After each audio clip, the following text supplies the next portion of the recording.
The overall goal of this procedure is to demonstrate our perfusion fixation technique that emphasizes the use of physiological pressures to properly preserve rat brain tissue for immunohistochemistry procedures. First, the use and setup of the perfusion apparatus is demonstrated. Then the tools needed to perform both the perfusion surgery and the brain removal are assembled, and the deeply anesthetized animal is placed in the shallow tray filled with crushed ice. A 5 to 6 cm lateral incision through the integument and abdominal wall is made just beneath the rib cage. The heart is exposed and the animal is perfused. The final step is to remove the brain and place it in a vial of fixative containing fluid at least 10 times the volume of the brain itself.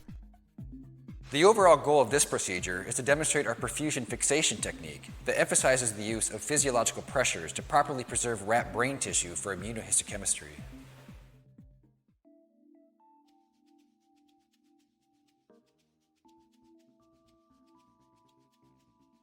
We will start by preparing the perfusion rig.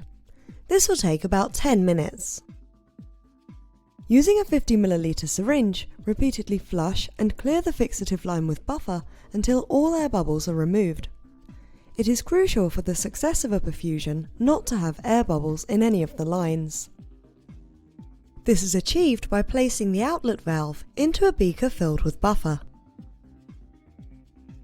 Now turn the exit valve off.